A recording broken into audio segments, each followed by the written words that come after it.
Was any of you in the Gifted and Talented programme as a child in school?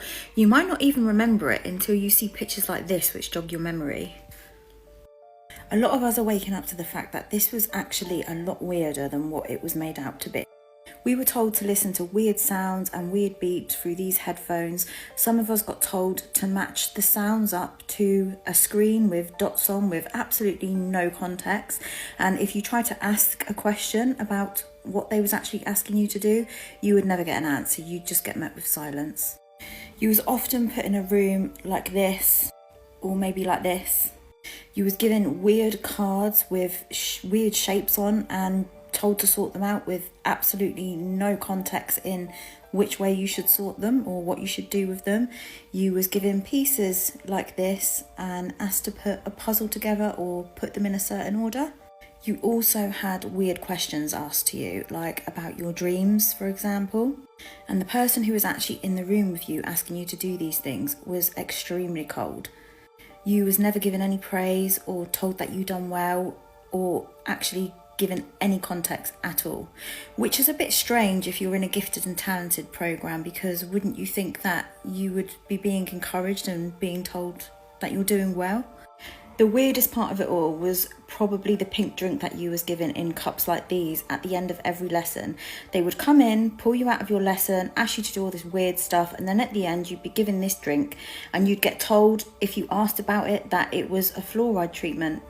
A lot of people believe that this drink actually deleted your memory of what happened, but a lot of people also believe that this is the reason why a lot of 80s and 90s babies are waking up now, because the pink drink is wearing off and we're getting our memories back. A lot of people started having really weird experience after they'd had this stuff done to them. One of them being that they remember as a child waking up and facing the ceiling and then falling down onto their bed. Others remember being able to float down the stairs. And others started being visited by this weird hat man every night. There's a couple of theories, and one of them is that they was looking for children who they could use in the CIA and things like this who had psychic abilities. Another theory is that they was trying to find spiritually gifted children to be able to mess up their minds and dumb them down so much that they wouldn't be able to use any psychic abilities that they had anymore. Another weird thing is that anybody who was in this programme and then approached their school and asked for their files, they can never ever find them. The school is able to tell them that yes, they was in this programme, but they're saying because it was an outside body, they had nothing to do with it, so there's no files on it at all. Another strange thing is I haven't heard of anybody who actually went the full way through the programme. People tend to have got pulled out at different points, but I don't actually know anybody who got to the end of the programme or got a job out of it or what it was actually for.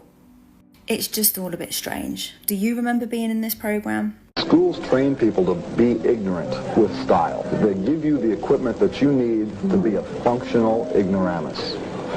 American schools do not equip you to deal with things like logic. They don't give you the criteria by which to judge between good and bad in any medium or format.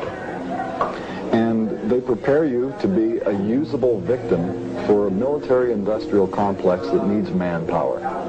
As long as you're just smart enough to do a job and just dumb enough to swallow what they feed you, you're going to be all right. But if you go beyond that, you're going to have these grave doubts that give you stomach problems, headaches, make you want to go out and do something else. So I believe that schools mechanically and very specifically try and breed out any hint of creative thought in the kids that are coming up.